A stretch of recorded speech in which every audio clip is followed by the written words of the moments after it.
Senador Mauricio Liscano, presidente del Congreso de Colombia, frente a ese punto en particular que planteaba el constitucionalista Jaime Castro, a su juicio, tal y como está planteado este nuevo acuerdo de paz, ¿este entra de manera directa a la Constitución colombiana? ¿Hace parte de ese bloque de constitucionalidad o no es así, tal y como lo dijo el gobierno? No entró en el primer acuerdo, ni entraba en el primer acuerdo, ni entra en este acuerdo. En el primero era claro que ese tema de enviarle la carta, como bien lo dijo el doctor Jaime Castro, a Ginebra, donde se guardan los acuerdos especiales, fundamentalmente funcionan, es cuando estamos hablando de guerras entre países y acuerdos humanitarios para que la guerra sea mucho más, digamos, humanitaria, valga la redundancia.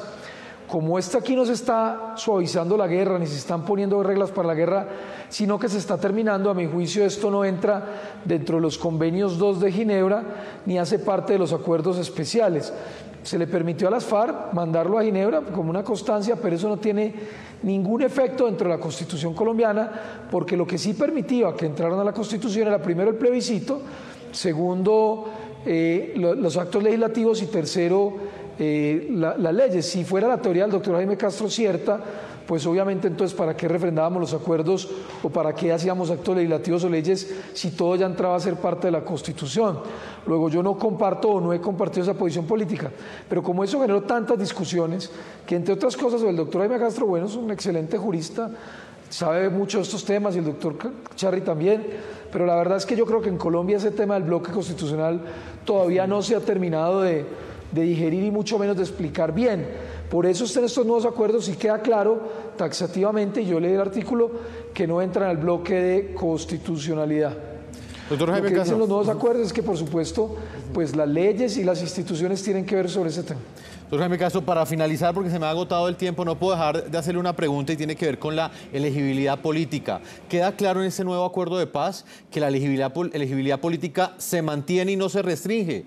La pregunta es puntual.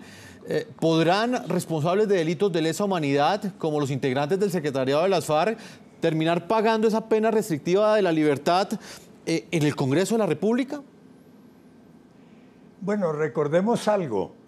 El gobierno Santos presentó un proyecto de reforma constitucional que aprobó el Congreso. Es el acto legislativo 01 del año 12. Expresamente se decía que quienes fueran condenados por crímenes de guerra, delitos de lesa humanidad, quedaban privados de derechos políticos y no eran elegibles. Esa fue la posición del gobierno Santos hasta el año 2012. Cuando llegó a La Habana, las FARC le dijeron, perdón, eso no tiene nada que ver con nosotros, a nosotros nos tienen que garantizar que podemos ser elegidos. Y como va a haber la implementación, ahí el Congreso de la República decidirá si modifica un acto legislativo promovido por el presidente Santos, que hoy está vigente para satisfacer las aspiraciones de las FARC. El tema no está decidido. Pero como estamos concluyendo, Jefferson, yo quiero decir lo siguiente. Las FARC pidieron asamblea constituyente. Como no hubo acuerdo sobre la asamblea constituyente, dijeron, lo que íbamos a presentar en la Asamblea Constituyente, lo que íbamos a defender, pongámoslo en el acuerdo final, y lo pusieron en el acuerdo final. Por eso es que piden ahora, y no dan su brazo a torcer, que ese acuerdo final haga parte del bloque de constitucionalidad. Es decir, que a través de esa especie de bypass, los negociadores de La Habana terminan haciendo las veces de constituyentes.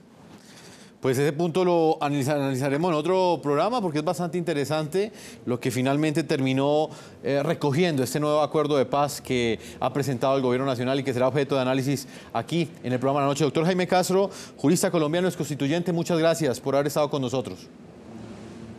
A usted, Jefferson, le agradezco la invitación. Senador Mauricio Liscano, presidente del Congreso de Colombia, gracias por habernos acompañado. A ustedes muchas gracias por la invitación y saludo afectuoso a todos. A todos nuestros televidentes, hemos llegado a la parte final de nuestro programa. Yo los invito a que envíen sus comentarios a www.ntn24.com. Nos pueden escribir en Twitter, en @ntn24, en @segurizati, ntn24, @jefferson, ntn24, @la noche, ntn24. La noche seguirá encendiendo las luces para que usted siempre vea el punto clave de la noticia. Muy buenas noches.